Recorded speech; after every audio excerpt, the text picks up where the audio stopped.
नमस्कार, दूरदर्शन खबरां 'च आप सबका स्वागत। मैं जतिंदर सिंह। पहला पेश ने ਝੋਣਵੀਆਂ खबरां। राष्ट्रपति रामनाथ कोविंद और प्रधानमंत्री नरेंद्र मोदी ने औरंगाबाद नेड़े मालगड्डी हेठां आउण कारण मारे गए 16 प्रवासी मजदूरों की दर्दनाक मौत ते दुख प्रगट किया है।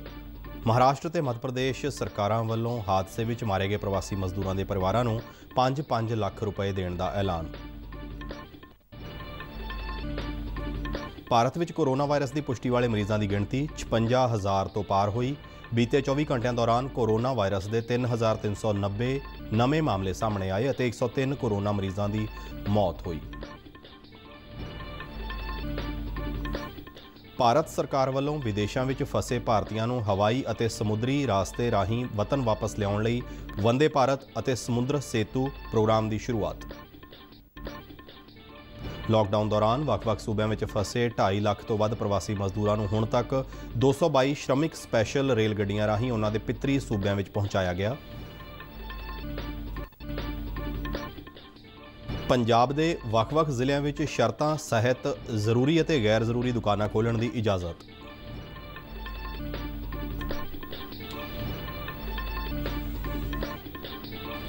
ਭਾਰਤੀ ਹਵਾਈ ਸੈਨਾ ਦਾ MiG-29 ਜਹਾਜ਼ सिखलाई दौरान नवांशहर जिले में पिंड चूड़पुर विखे क्रैश होया। जहाज़ का पायलट पैराशूट राही सुरक्षित उतरिया। पंजाब पुलिस वालों श्रीनगर में मारे गए हिजबुल मुजाहिदीन के कमांडर रियाज अहमद नायकू के 2 साथियों को अमृतसर चों गिरफ्तार किया गया।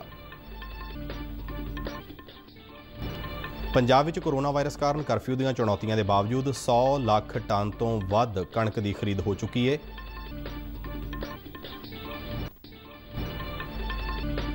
पंजाब के खेती और किसान भलाई विभाग वालों लॉकडाउन के मौजूदा हालात में किसानों को बिना पनीरी तैयार किए झोने की सीधी बिजाई की सलाह।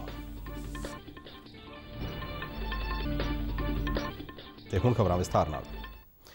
राष्ट्रपति रामनाथ कोविंद ने अज तड़के महाराष्ट्र के औरंगाबाद नेड़े एक मालगड्डी हेठां आके मारे गए 16 प्रवासी मजदूरों की मौत ते दुख प्रगट किया है। अपने सोग सुनेहे में राष्ट्रपति ने कहा कि इस हादसे नाल उन्होंने बहुत ज़्यादा दुख होया है जिसनूं शब्दों में बयान नहीं किया जा सकता। उन्होंने मृतकों के परिवारों नाल दिली हमदर्दी प्रगटाई और हादसे में जख्मियों के छेती सेहतयाब होने की कामना की। प्रधानमंत्री नरेंद्र मोदी ने भी प्रवासी मजदूरों के गड्डी हेठां आके मारे जाने की घटना से गहरे दुख का इजहार किया है। महाराष्ट्र और मध्य प्रदेश सरकारों वालों मृतकों के परिवारों को 5-5 लाख रुपए की माली सहायता का ऐलान भी किया गया है। महाराष्ट्र के मुख्यमंत्री उद्धव ठाकरे ने इन्हां दी मौत से गहरे दुख का इजहार किया। महाराष्ट्र के औरंगाबाद नेड़े अज सवेरे 5:15 बजे हादसा उस वेले वापर गया जब मालगड्डी थक हार के सुते प्रवासी मजदूरों के उपरों दी लंघ गई। दस्या जा रहा है कि ये प्रवासी मजदूर लॉकडाउन करके मध्य प्रदेश में स्थित अपने घरों वापस जा रहे सन। औरंगाबाद के जिला पुलिस मुखी मोक्षदा पाटिल ने दस्या कि गड्डी आउण ते जिउंदे बचे 4 प्रवासी मजदूरों ने अपने साथियों को जगाउण की कोशिश की पर समा बहुत घट सी अते वो उन्होंने इन्नी जल्दी नहीं जगा सके। करमड़ पुलिस स्टेशन के अधिकारियों ने दस्या है कि 20 के करीब ये प्रवासी मजदूर जलना तो भुसावल वल रेलवे लाइन के नाल जा रहे सन अते नींद आउण ते वो रात पटड़ी ते ही सौ गए। दस्या जा रहा है कि ये सारे कामे जलना की स्टील फैक्ट्री में काम करते सन अते बीती रात ही अपने घरों लई पैदल निकल गए सन। भारत में कोरोना वायरस की पुष्टि वाले मरीजों की गिणती में लगातार वाधा हो रहा है। हुण तक कोरोना वायरस की पुष्टि वाले मरीजों की गिणती 56,000 तो पार हो गई है। हुण तक कोरोना वायरस कारण 1,886 मरीजों की मौत हो चुकी है जबकि 16,539 कोरोना मरीज सेहतयाब होकर घरीं परते ने। पिछले 24 घंटिया दौरान कोविड-19 के 3,390 नवे मामले सामने आए और इस महामारी कारण 103 व्यक्तियों की मौत हुई जबकि 1,273 मरीज ठीक हुए। केंद्रीय सेहत मंत्रालय के संयुक्त सकत्तर लव अग्रवाल ने अज प्रैस ब्रीफिंग दौरान दस्सिया कि भारत में कोरोना मरीजों के ठीक होने की दर में पहला नालों सुधार आया है जो इस वेले 29.36% है। उन्होंने दस्सिया कि हर 3 दिन बाद एक मरीज सेहतयाब हो रहा है। लव अग्रवाल ने दस्सिया कि देश के 216 जिलों में कोरोना वायरस का कोई केस नहीं। 46 जिलों में पिछले 7 दिनों तो 29 जिलों में पिछले 21 दिनों तो जबकि 36 जिलों में पिछले 14 दिनों तो कोरोना का कोई भी मामला सामने नहीं आया। इसमें अब तक 16,540 पीपल कोविड-19 से क्योर हो चुके हैं और total 37,916 cases active medical supervision में हैं। पिछले 24 घंटे में अगर हम देखें तो पाते हैं कि कंफर्म केसेस की संख्या में 3,390 केसेस का इंक्रीज नोट किया है पर साथ ही 1,273 पेशेंट्स क्योर भी हुए हैं। इस तरीके से हम देखते हैं कि क्योर पेशेंट की संख्या में लगातार वृद्धि हो रही है, जो कि एक पॉजिटिव न्यूज है। हमारी रिकवरी परसेंटेज देखें तो वह अभी 29.36% हो चुकी है, यानी कि अब तक हॉस्पिटलाइज हुए पेशेंट में से लगभग हर 3 में से 1 पेशेंट रिकवर क्योर हो चुका है। गृह मंत्रालय ਵਿੱਚ ਸੰਯੁਕਤ ਸਕੱਤਰ ਪੁੰਨਿਆ ਸਲੀਲਾ ਸ਼੍ਰੀਵਾਸਤਵ ਨੇ ਦੱਸਿਆ ਕਿ ਦੇਸ਼ ਵਿੱਚ 222 ਸਪੈਸ਼ਲ ਸ਼੍ਰਮਿਕ ਰੇਲ ਗੱਡੀਆਂ ਰਾਹੀਂ ਦੇਸ਼ ਦੇ ਵੱਖ-ਵੱਖ ਹਿੱਸਿਆਂ ਵਿੱਚ 2.5 ਲੱਖ ਤੋਂ ਵੱਧ ਪ੍ਰਵਾਸੀ ਮਜ਼ਦੂਰਾਂ ਨੂੰ ਉਹਨਾਂ ਦੇ ਪਿਤਰੀ ਸੂਬਿਆਂ ਵਿੱਚ ਪਹੁੰਚਾਇਆ ਗਿਆ। ਉਹਨਾਂ ਦੱਸਿਆ ਕਿ ਰੇਲ ਅਤੇ ਸੜਕ ਰਸਤੇ ਰਾਹੀਂ ਫਸੇ ਹੋਏ ਲੋਕਾਂ ਨੂੰ ਇਸ ਤਰ੍ਹਾਂ ਉਹਨਾਂ ਦੇ ਗ੍ਰਹਿ ਸੂਬਿਆਂ ਤੱਕ ਪਹੁੰਚਾਉਣ ਤੋਂ ਇਲਾਵਾ ਹੁਣ ਬਾਹਰਲੇ ਮੁਲਕਾਂ ਵਿੱਚ ਫਸੇ ਭਾਰਤੀਆਂ ਨੂੰ ਹਵਾਈ ਅਤੇ ਸਮੁੰਦਰੀ ਜਹਾਜ਼ਾਂ ਰਾਹੀਂ ਵੰਦੇ ਭਾਰਤ ਅਤੇ ਸਮੁੰਦਰ ਸੇਤੂ ਪ੍ਰੋਗਰਾਮਾਂ ਤਹਿਤ ਦੇਸ਼ ਵਿੱਚ ਲਿਆਉਣ ਦਾ ਸਿਲਸਿਲਾ ਸ਼ੁਰੂ ਕੀਤਾ ਗਿਆ ਹੈ। ਸਿੰਗਾਪੁਰ ਤੋਂ 234 ਭਾਰਤੀਆਂ ਨੂੰ ਲੈ ਕੇ 에ਅਰ ਇੰਡੀਆ ਦੀ ਉਡਾਨ ਅੱਜ ਦਿੱਲੀ ਹਵਾਈ ਅੱਡੇ ਤੇ ਉਤਰੀ। ਇਸੇ ਤਰ੍ਹਾਂ ਮਾਲਦੀਵ ਤੋਂ 750 ਭਾਰਤੀਆਂ ਨੂੰ ਲੈ ਕੇ ਭਾਰਤੀ ਜਲ ਸੈਨਾ ਦਾ INS ਜਲਾਸ਼ਵਾ समुद्री जहाज आज कोची पुजेगा। तो जैसा आपको पता है 4 मई से देश लॉकडाउन के तीसरे चरण से गुजर रहा है।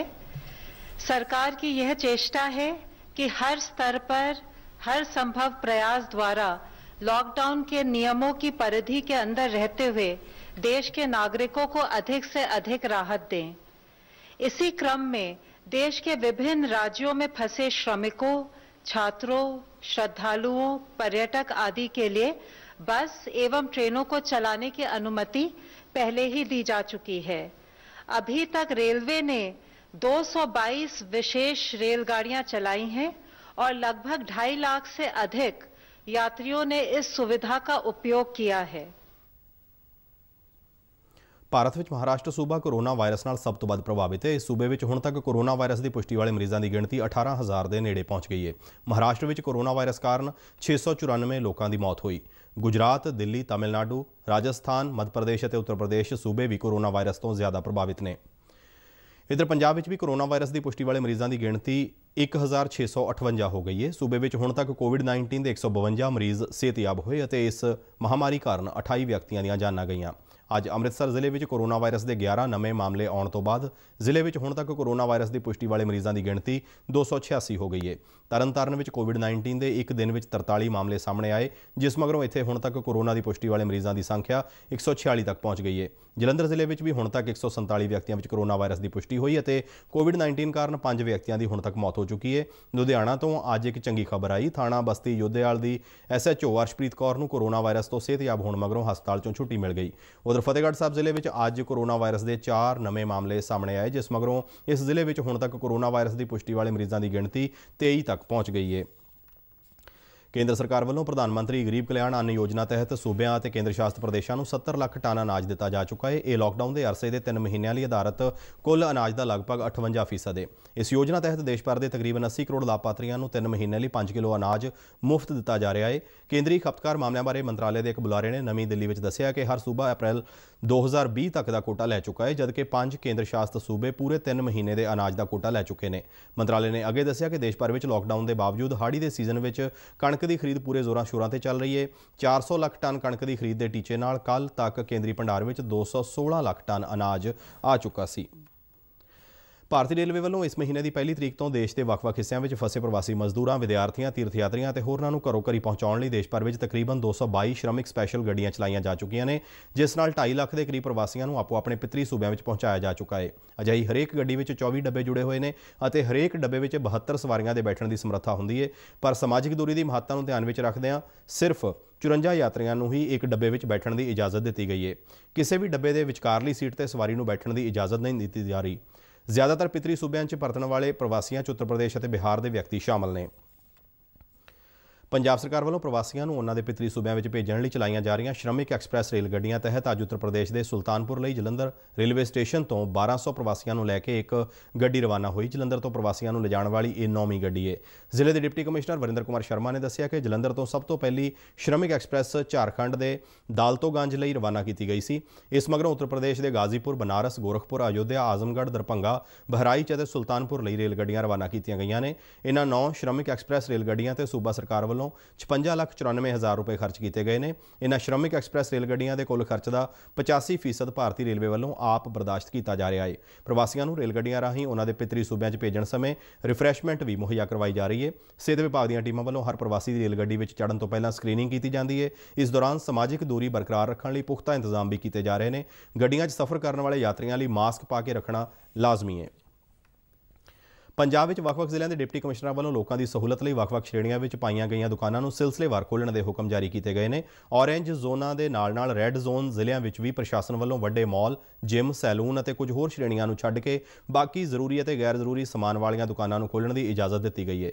ਡਿਪਟੀ ਕਮਿਸ਼ਨਰਾਂ ਵੱਲੋਂ ਸਮੇਂ-ਸਮੇਂ ਤੇ ਇਹਨਾਂ ਹੁਕਮਾਂ ਵਿੱਚ ਸੋਧਾਂ ਕੀਤੀਆਂ ਜਾ ਰਹੀਆਂ ਨੇ। ਮਈ ਮਹੀਨੇ ਤੋਂ ਕਰਫਿਊ ਵਿੱਚ ਛੋਟਾਂ ਦਾ ਸਿਲਸਿਲਾ ਸ਼ੁਰੂ ਹੋਇਆ, ਜਿਸ ਨਾਲ ਜ਼ਿੰਦਗੀ ਥੋੜ੍ਹਾ ਬਹੁਤ ਪਟੜੀ ਤੇ ਆਉਂਦੀ ਨਜ਼ਰ ਆਈ। ਪੰਜਾਬ ਵਿੱਚ ਕੋਰੋਨਾ ਵਾਇਰਸ ਦੀ ਪੁਸ਼ਟੀ ਵਾਲੇ ਸਭ ਤੋਂ ਵੱਧ ਕੇਸਾਂ ਵਾਲੇ ਅੰਮ੍ਰਿਤਸਰ ਜ਼ਿਲ੍ਹੇ ਵਿੱਚ ਜ਼ਿਲ੍ਹਾ ਪ੍ਰਸ਼ਾਸਨ ਵੱਲੋਂ ਕੱਲ੍ਹ ਜਾਰੀ ਹੁਕਮਾਂ ਅਨੁਸਾਰ ਦੁਕਾਨਾਂ, ਸਨਅਤਾਂ, ਉਸਾਰੀ ਤੇ ਦਫ਼ਤਰਾਂ ਨੂੰ ਖੋਲ੍ਹਣ ਦੀ ਛੋਟ ਦਿੱਤੀ ਗਈ। ਡਿਪਟੀ ਕਮਿਸ਼ਨਰ ਨੇ ਦੱਸਿਆ ਕਿ ਸ਼ਰਾਬ ਦੇ ਠੇਕੇ ਵੀ ਕਰ ਅਤੇ ਆਬਕਾਰੀ ਵਿਭਾਗ ਦੀਆਂ ਹਦਾਇਤਾਂ ਅਨੁਸਾਰ ਖੋਲ੍ਹੇ ਜਾ ਸਕਣਗੇ। ਜ਼ਿਲ੍ਹੇ ਦੇ ਡਿਪਟੀ ਕਮਿਸ਼ਨਰ ਸ਼ਿਵ ਦੁਲਾਰ ਸਿੰਘ ਢਿੱਲੋਂ ਨੇ ਦੱਸਿਆ ਕਿ ਭਾਰਤ ਸਰਕਾਰ ਦੇ ਗ੍ਰਹਿ ਵਿਭਾਗ ਵੱਲੋਂ 24 ਅਪ੍ਰੈਲ 2020 ਨੂੰ ਲਾਕਡਾਊਨ ਦੌਰਾਨ ਦੁਕਾਨਾਂ ਖੋਲ੍ਹਣ ਦੀ ਦਿੱਤੀ ਰਾਹਤ ਅਤੇ ਪੰਜਾਬ ਦੇ ਵਧੀਕ ਮੁੱਖ ਸਕੱਤਰ ਗ੍ਰਹਿ ਅਤੇ ਨਿਆਂ ਵਿਭਾਗ ਵੱਲੋਂ 4 ਮਈ ਨੂੰ ਜਾਰੀ ਕੀਤੀਆਂ ਗਈਆਂ ਗਾਈਡਲਾਈਨਾਂ ਤਹਿਤ ਹੁਕਮ ਜਾਰੀ ਕਰਕੇ ਜ਼ਿਲ੍ਹੇ ਵਿੱਚ ਉਸਾਰੀ, ਸਨਅਤ ਅਤੇ ਵਪਾਰ ਲਈ ਜ਼ਰੂਰੀ ਛੋਟਾਂ, ਸ਼ਰਤਾਂ ਸਹਿਤ ਦਿੱਤੀਆਂ ਗਈਆਂ ਨੇ। ਉਨ੍ਹਾਂ ਸਪਸ਼ਟ ਕੀਤਾ ਹੈ ਕਿ ਇਹ ਛੋਟਾਂ ਹੌਟ ਸਪੌਟ ਅਤੇ ਕੰਟੇਨਮੈਂਟ ਜ਼ੋਨਾਂ ਵਿੱਚ ਲਾਗੂ ਨਹੀਂ ਹੋਣਗੀਆਂ। ਹੁਕਮਾਂ ਅਨੁਸਾਰ ਅੰਮ੍ਰਿਤਸਰ ਜ਼ਿਲ੍ਹੇ ਦੇ ਪਿੰਡਾਂ ਵਿੱਚ ਹਰ ਤਰ੍ਹਾਂ ਦੀ ਜਾਇਜ਼ ਉਸਾਰੀ ਦੀ ਇਜਾਜ਼ਤ ਹੈ ਅਤੇ ਇਸ ਲਈ ਕਿਸੇ ਤਰ੍ਹਾਂ ਦੇ ਪਾਸ ਦੀ ਲੋੜ ਨਹੀਂ ਹੈ, ਜਦਕਿ ਸ਼ਹਿਰਾਂ ਵਿੱਚ ਉਸਾਰੀ ਦੇ ਚੱਲ ਰਹੇ ਕੰਮ SDM ਜਾਂ ਜਨਰਲ ਮੈਨੇਜਰ ਸਨਅਤ ਵੱਲੋਂ ਮਨਜ਼ੂਰੀ ਲੈ ਕੇ ਸ਼ੁਰੂ ਕੀਤੇ ਜਾ ਸਕਦੇ ਨੇ। ਇਸੇ ਤਰ੍ਹਾਂ ਬਠਿੰਡਾ ਜ਼ਿਲ੍ਹੇ ਵਿੱਚ ਵੀ ਮੈਡੀਕਲ ਸਟੋਰ, ਹੋਲਸੇਲ ਅਤੇ ਰਿਟੇਲ ਦੀਆਂ ਦੁਕਾਨਾਂ ਪੂਰਾ ਹਫ਼ਤਾ ਖੋਲ੍ਹੀਆਂ ਜਾ ਸਕਦੀਆਂ ਨੇ। ਇਸੇ ਤਰ੍ਹਾਂ ਲੈਬੋਰਟਰੀਆਂ, ਡਾਇਗਨੋਸਟਿਕ ਸੈਂਟਰ ਆਦਿ ਵੀ ਪੂਰਾ ਹਫ਼ਤਾ ਖੋਲ੍ਹਣ ਦੇ ਹੁਕਮ ਜਾਰੀ ਕੀਤੇ ਗਏ ਨੇ। ਬਾਕੀ ਦੁਕਾਨਾਂ ਤੇ ਸੇਵਾਵਾਂ ਨੂੰ 2 ਤੋਂ 6 ਦਿਨਾਂ ਲਈ ਸਵੇਰੇ 7 ਵਜੇ ਤੋਂ ਦੁਪਹਿਰ 3 ਵਜੇ ਤੱਕ ਖੋਲ੍ਹਣ ਦੀ ਆਗਿਆ ਦਿੱਤੀ ਗਈ ਹੈ। ਪੰਜਾਬ ਦੇ ਬਾਕੀ ਜ਼ਿਲ੍ਹਿਆਂ ਵਿੱਚ ਵੀ ਇਸੇ ਤਰ੍ਹਾਂ ਸ਼ਰਤਾਂ ਸਹਿਤ ਵੱਖ-ਵੱਖ ਸ਼੍ਰੇਣੀਆਂ ਹੇਠ ਆਉਂਦੀਆਂ ਦੁਕਾਨਾਂ ਖੋਲ੍ਹਣ ਦੀ ਸਮਾਂ ਸੀਮਾ ਨਿਸ਼ਚਿਤ ਕੀਤੀ ਗਈ ਹੈ। ਭਾਰਤੀ ਹਵਾਈ ਸੈਨਾ ਦਾ MiG-29 ਲੜਾਕੂ ਜਹਾਜ਼ ਨਵਾਂਸ਼ਹਿਰ ਜ਼ਿਲ੍ਹੇ ਵਿੱਚ ਗੜ੍ਹਸ਼ੰਕਰ ਨੇੜੇ ਪਿੰਡ ਚੂੜਪੁਰ ਵਿਖੇ ਕ੍ਰੈਸ਼ ਹੋ ਗਿਆ। ਇਸ ਹਾਦਸੇ ਦਾ ਕਾਰਨ ਤਕਨੀਕੀ ਖਰਾਬੀ ਦੱਸਿਆ ਜਾ ਰਿਹਾ ਹੈ। ਹਵਾਈ ਜਹਾਜ਼ ਕ੍ਰੈਸ਼ ਹੋਣ ਤੋਂ ਪਹਿਲਾਂ ਇਸ ਦਾ ਪਾਇਲਟ ਪੈਰਾਸ਼ੂਟ ਰਾਹੀਂ ਸੁਰੱਖਿਅਤ ਉਤਰ ਗਿਆ। ਇਹ ਹਾਦਸਾ ਅੱਜ ਸਵੇਰੇ 10:40 ਤੇ ਹੋਇਆ ਦੱਸਿਆ ਜਾਂਦਾ ਹੈ। ਪਾਇਲਟ ਨੂੰ ਹੁਸ਼ਿਆਰਪੁਰ ਜ਼ਿਲ੍ਹੇ ਵਿੱਚ ਗੜ੍ਹਸ਼ੰਕਰ ਵਿਖੇ ਕਮਿਊਨਿਟੀ ਸਿਹਤ ਕੇਂਦਰ ਵਿੱਚ ਲਿਆਂਦਾ ਗਿਆ। ਹੁਸ਼ਿਆਰਪੁਰ ਜ਼ਿਲ੍ਹੇ ਦੇ SSP ਗੌਰਵ ਗਰਗ ਨੇ ਦੱਸਿਆ ਹੈ ਕਿ ਪਾਇਲਟ ਬਿਲਕੁਲ ਠੀਕ ਹੈ। MiG-29 ਲੜਾਕੂ ਜਹਾਜ਼ ਨੇ ਅੱਜ ਸਵੇਰੇ ਆਦਮਪੁਰ 에ਅਰਬੇਸ ਤੋਂ ਉਡਾਨ ਭਰੀ ਸੀ। ਹਵਾਈ ਜਹਾਜ਼ ਦੇ ਕ੍ਰੈਸ਼ ਹੁੰਦਿਆਂ ਸਾਰ ਹੀ ਸਾਰਾ ਮਲਬਾ ਅੱਗ ਵਿੱਚ ਤਬਦੀਲ ਹੋ ਗਿਆ। ਹਾਦਸੇ ਤੋਂ ਬਾਅਦ ਨਵਾਂਸ਼ਹਿਰ ਅਤੇ ਹੁਸ਼ਿਆਰਪੁਰ ਜ਼ਿਲ੍ਹਿਆਂ ਦੇ ਅਧਿਕਾਰੀ ਮੌਕੇ ਤੇ ਪਹੁੰਚੇ। ਜ਼ਿਕਰਯੋਗ ਹੈ ਕਿ ਚੂੜਪੁਰ ਪਿੰਡ ਦੋਵੇਂ ਜ਼ਿਲ੍ਹਿਆਂ ਦੀ ਸੀਮਾ ਤੇ ਪੈਂਦਾ ਹੈ। ਭਾਰਤੀ ਹਵਾਈ ਸੈਨਾ ਦੇ ਬੁਲਾਰੇ ਅਨੁਸਾਰ ਇਹ ਜਹਾਜ਼ ਟ੍ਰੇਨਿੰਗ ਮਿਸ਼ਨ ਤੇ ਸੀ। ਪਾਇਲਟ ਨੂੰ ਬਾਅਦ ਵਿੱਚ ਇੱਕ ਹੈਲੀਕਾਪਟਰ ਰਾਹੀਂ ਹਵਾਈ ਸੈਨਾ ਵੱਲੋਂ ਲਿਜਾਇਆ ਗਿਆ। ਇਸ ਹਾਦਸੇ ਦੀ ਜਾਂਚ ਦੇ ਹੁਕਮ ਦਿੱਤੇ ਗਏ ਨੇ। ਪੰਜਾਬ ਪੁਲਿਸ ਨੇ ਸ਼੍ਰੀਨਗਰ ਵਿੱਚ ਅੱਤਵਾਦੀ ਸੰਗਠਨ ਹਿਜ਼ਬੁਲ ਮੁਜਾਹਿਦੀਨ ਦੇ ਮਾਰੇ ਗਏ ਕਮਾਂਡਰ ਰਿਆਜ਼ ਅਹਿਮਦ ਨਾਇਕੂ ਦੇ 2 ਸਾਥੀਆਂ ਨੂੰ ਅੰਮ੍ਰਿਤਸਰ ਚੋਂ ਗ੍ਰਿਫਤਾਰ ਕੀਤਾ ਹੈ। ਫੜੇ ਗਏ ਦੋਵੇਂ ਨੌਜਵਾਨ ਨਾਇਕੂ ਦੇ ਨੇੜਲੇ ਸਾਥੀ ਹਿਲਾਲ ਅਹਿਮਦ ਵਾਗੇ ਦੇ ਕਰੀਬੀ ਦੱਸੇ ਜਾ ਰਹੇ ਨੇ। ਵਾਗੇ ਨੂੰ ਪੁਲਿਸ ਨੇ 25 ਅਪ੍ਰੈਲ ਨੂੰ ਗ੍ਰਿਫਤਾਰ ਕੀਤਾ ਸੀ। ਫੜੇ ਗਏ ਵਿਅਕਤੀਆਂ ਦੀ ਪਛਾਣ ਵਿਕਰਮ ਸਿੰਘ ਉਰਫ ਵਿੱਕੀ ਅਤੇ ਮਨਿੰਦਰ ਸਿੰਘ ਉਰਫ ਮਣੀ ਵਜੋਂ ਹੋਈ ਹੈ। ਦੋਵੇਂ ਅੰਮ੍ਰਿਤਸਰ ਦੇ ਗੁਰੂ ਅਮਰਦਾਸ ਐਵੇਨਿਊ ਦੇ ਰਹਿਣ ਵਾਲੇ ਸਕੇ ਭਰਾ ਦੱਸੇ ਜਾ ਰਹੇ ਨੇ। ਮਾਮਲੇ ਦੀ ਗੰਭੀਰਤਾ ਅਤੇ ਇਸ ਦੇ ਸਰਹੱਦ ਪਾਰਲੇ ਅੱਤਵਾਦ ਨਾਲ ਜੁੜੇ ਹੋਣ ਕਾਰਨ ਇਸ ਮਾਮਲੇ ਨੂੰ ਕੌਮੀ ਜਾਂਚ ਏਜੰਸੀ ਦੇ ਹਵਾਲੇ ਕਰ ਦਿੱਤਾ ਗਿਆ ਹੈ। ਸੂਬੇ ਦੇ ਪੁਲਿਸ ਮੁਖੀ ਦਿਨਕਰ ਗੁਪਤਾ ਨੇ ਦੱਸਿਆ ਹੈ ਕਿ ਇਹਨਾਂ ਦੋਹਾਂ ਦੀ ਗ੍ਰਿਫਤਾਰੀ ਹਿਜ਼ਬੁਲ ਦੇ ਅੱਤਵਾਦੀ ਹਿਲਾਲ ਅਹਿਮਦ ਵਾਗੇ ਨਾਲ ਜੁੜੇ ਮਾਮਲੇ ਦੀ ਜਾਂਚ ਵਿੱਚ ਹੋਏ ਖੁਲਾਸਿਆਂ ਮਗਰੋਂ ਕੀਤੀ ਗਈ ਹੈ। ਗ੍ਰਿਫਤਾਰ ਕੀਤੇ ਗਏ ਦੋਵੇਂ ਵਿਅਕਤੀਆਂ ਪਾਸੋਂ 32 ਲੱਖ ਰੁਪਏ ਦੀ ਨਕਦੀ ਅਤੇ 1 ਕਿਲੋ ਹੈਰੋਇਨ ਬਰਾਮਦ ਹੋਈ ਹੈ। ਪੁੱਛਗਿੱਛ ਦੌਰਾਨ ਵਿੱਕੀ ਅਤੇ ਮਣੀ ਨੇ ਮੰਨਿਆ ਹੈ ਕਿ ਉਹ ਆਪਣੇ ਸ਼ਰੀਕੇ ਵਿੱਚ ਲੱਗਦੇ ਭਰਾਵਾਂ ਰਣਜੀਤ ਸਿੰਘ ਉਰਫ ਚੀਟਾ, ਇਕਬਾਲ ਸਿੰਘ ਉਰਫ ਸ਼ੇਰਾ ਅਤੇ ਸਰਵਣ ਸਿੰਘ ਨਾਲ ਮਿਲ ਕੇ ਸਰਹੱਦ ਪਾਰੋਂ ਨਸ਼ੀਲੇ ਪਦਾਰਥਾਂ ਦੀ ਸਮਗਲਿੰਗ ਅਤੇ ਹਥਿਆਰਾਂ ਦੀ ਖਰੀਦੋ ਫਰੋਖਤ ਦੇ ਕੰਮ ਨੂੰ ਅੰਜਾਮ ਦਿੰਦੇ ਸਨ। ਅੰਮ੍ਰਿਤਸਰ ਦੇ ਸਦਰ ਥਾਣੇ ਵਿੱਚ ਇਸ ਮਾਮਲੇ ਵਿੱਚ FIR ਦਰਜ ਕੀਤੀ ਗਈ ਹੈ। ਪੰਜਾਬ ਸਰਕਾਰ ਨੇ ਸੂਬੇ ਵਿੱਚ ਕੋਰੋਨਾ ਕਾਰਨ ਲੱਗੇ ਕਰਫਿਊ ਦੀਆਂ ਚੁਣੌਤੀਆਂ ਦੇ ਬਾਵਜੂਦ 100 ਲੱਖ ਟਨ ਤੋਂ ਵੱਧ ਕਣਕ ਦੀ ਖਰੀਦ ਕਰ ਲਈ ਹੈ। ਸੂਬੇ ਦੇ ਵਧੀਕ ਮੁੱਖ ਸਕੱਤਰ ਵਿਕਾਸ ਵਿਸ਼ਵਜੀਤ ਖੰਨਾ ਨੇ ਚੰਡੀਗੜ੍ਹ ਵਿੱਚ ਇਹ ਜਾਣਕਾਰੀ ਦਿੰਦਿਆਂ ਦੱਸਿਆ ਕਿ ਕਣਕ ਦੀ ਖਰੀਦ ਸ਼ੁਰੂ ਹੋਣ ਦੇ 22 ਦਿਨਾਂ ਦੇ ਸਮੇਂ ਵਿੱਚ ਸੂਬੇ 'ਚ ਖਰੀਦ ਦਾ 78% ਕੰਮ ਮੁਕੰਮਲ ਹੋ ਚੁੱਕਾ ਹੈ। ਉਹਨਾਂ ਦੱਸਿਆ ਕਿ ਹਾੜੀ ਦੇ ਇਸ ਸੀਜ਼ਨ ਦੌਰਾਨ 135 ਲੱਖ ਟਨ ਕਣਕ ਦਾ ਅਨੁਮਾਨਿਤ ਟੀਚਾ ਮਿਥਿਆ ਗਿਆ ਹੈ। ਹੁਣ ਤੱਕ ਮੰਡੀਆਂ ਵਿੱਚ 105 ਲੱਖ ਟਨ ਕਣਕ ਦੀ ਆਮਦ ਹੋ ਚੁੱਕੀ ਹੈ, ਜਿਸ ਵਿੱਚੋਂ ਤਕਰੀਬਨ 104 ਲੱਖ ਟਨ ਕਣਕ ਖਰੀਦੀ ਵੀ ਜਾ ਚੁੱਕੀ ਹੈ। ਉਹਨਾਂ ਦੱਸਿਆ ਕਿ ਮੰਡੀਆਂ 'ਚ ਕਿਸਾਨਾਂ ਦੀ ਸਿਹਤ ਸੁਰੱਖਿਆ ਨੂੰ ਯਕੀਨੀ ਬਣਾਉਣ ਲਈ ਉਹਨਾਂ ਦੇ ਹੱਥਾਂ ਦੀ ਸਫਾਈ ਲਈ 34,000 ਲੀਟਰ ਸੈਨੀਟਾਈਜ਼ਰ ਮੁਹੱਈਆ ਕਰਵਾਇਆ ਗਿਆ ਹੈ। ਇਸ ਤੋਂ ਇਲਾਵਾ ਖਰੀਦ ਕੇਂਦਰਾਂ ਵਿੱਚ ਹੱਥ ਧੋਣ ਲਈ 1300 ਦੇ ਕਰੀਬ ਟੈਂਕੀਆਂ ਵੀ ਲਗਾਈਆਂ ਗਈਆਂ ਨੇ, ਜਿਹੜੀਆਂ ਹੱਥਾਂ ਦੀ ਛੋਹ ਤੋਂ ਬਗੈਰ ਸਿਰਫ ਪੈਰਾਂ ਨਾਲ ਪੈਡਲ ਦਬਾਉਣ ਨਾਲ ਚੱਲਦੀਆਂ ਨੇ। ਖੰਨਾ ਨੇ ਦੱਸਿਆ ਕਿ ਕਿਸਾਨਾਂ ਨੂੰ ਮੰਡੀਆਂ ਵਿੱਚ ਆਉਣ ਜਾਣ ਲਈ 13,71,000 ਪਾਸ ਮੁਹੱਈਆ ਕਰਵਾਏ ਗਏ ਸਨ। ਇਸ ਤੋਂ ਇਲਾਵਾ इस वार सूबे भर विच मंडी बोर्ड वालों 4000 खरीद केंद्र बनाए गए हैं, जबकि पिछले साल खरीद केंद्रों की गिणती 1834 ही सी।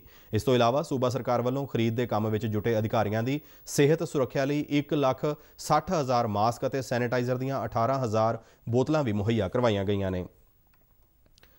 कोविड-19 कारण पहलों कणक की वाढ़ी और मंडियां विच कणक की खरीद के काम में वड्डियां चुनौतियों का सामना करना पिया, पर यह काम सफलतापूर्वक सिरे चढ़िया। हुण पंजाब विच झोने की समय सिर बिजाई किसानां लई एक गंभीर चुनौती है। लॉकडाउन कारण प्रवासी मजदूरों का पंजाब छड्ड के जाने का सिलसिला लगातार जारी है। अजिहे हालात के मद्देनज़र पंजाब खेतीबाड़ी और किसान भलाई विभाग ने किसानों को ना घबराउण लई कहा है। विभाग वालों सूबे के किसानों को बिना पनीरी तैयार कीतिਆਂ झोने की सीधी बिजाई करने की सलाह दी गई है। इस विधि को भावें पिछले कुछ सालों तो कुछ किसानों वालों अपनाया भी जा रहा है, पर इस साल सूबे में 25% झोने का रकबा इस तकनीक राही बिजाई का टीचा मिथया गया है। इस टीचे की पूर्ति लिए किसानों को अगाऊं जानकारी मुहैया कराने लई जलंधर जिले के पिंड बुलंदपुर विखे एक प्रदर्शनी प्लॉट में झोने की सीधी बिजाई करवाई गई। जलंधर जिले के मुख्य खेतीबाड़ी अफसर डॉक्टर सुरिंदर सिंह ने दस्सिया कि 70-80 हज़ार रुपए तक की कीमत वाली मशीन राही थोड़ी तब्दीली करते हुए झोने तो इलावा मक्की आदि फसलों की भी बिजाई की जा सकती है। उन्होंने किसानों को 1 जून तो घट समा लैण वालियां झोने दीयां किस्मां की बिजाई करने की सलाह दी। डॉक्टर सुरिंदर सिंह ने दस्सिया कि किसान झोने की सीधी बिजाई वाली मशीन 40 तो 50% सबसिडी से प्राप्त करने लई ब्लॉक खेतीबाड़ी अफसर को सादे कागज़ से 10 मई तक बिने पत्र जमा करवा सकते हैं। उन्होंने दस्सिया कि इस तकनीक राही आम कद्दू वाले झोने के मुकाबले 25 तो 30% पानी बचता है। तो बुलेटिन के अखीर में चोणवीं खबरें एक बार फिर तो। राष्ट्रपति रामनाथ कोविंद और प्रधानमंत्री नरेंद्र मोदी ने औरंगाबाद नेड़े मालगड्डी हेठां आउण कारण मारे गए 16 प्रवासी मजदूरों की दर्दनाक मौत से दुख प्रगट किया है। महाराष्ट्र और मध्य प्रदेश सरकारों वालों हादसे में मारे गए प्रवासी मजदूरों के परिवारों को 5-5 लाख रुपए देने का ऐलान।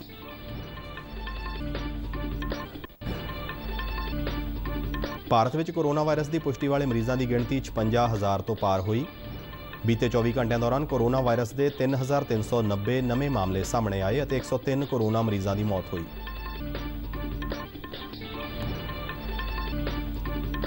भारत सरकार वालों विदेशों में फसे भारतीयों को हवाई और समुद्री रास्ते राही वतन वापस लियाउण लई वंदे भारत और समुद्र सेतु प्रोग्राम की शुरुआत।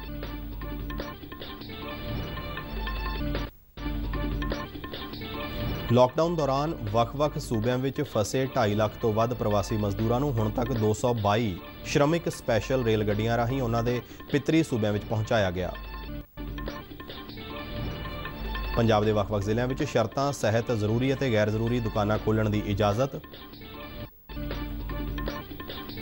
भारतीय हवाई सेना का MiG-29 लड़ाकू जहाज़ सिखलाई उड़ान दौरान नवांशहर जिले में पिंड चूड़पुर विखे क्रैश होया। जहाज़ का पायलट पैराशूट राही सुरक्षित उतरिया।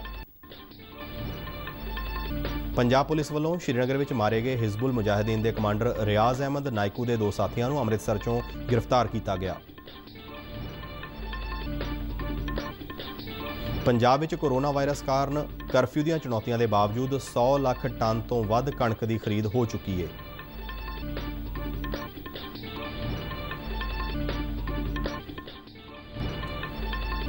पंजाब के खेती और किसान भलाई विभाग वालों लॉकडाउन के मौजूदा हालात में किसानों को बिना पनीरी तैयार कीतिਆਂ झोने की सीधी बिजाई की सलाह। इस दे नाल साडा खबरां दा बुलेटिन समाप्त होंदा है। इजाजत दिओ, नमस्कार।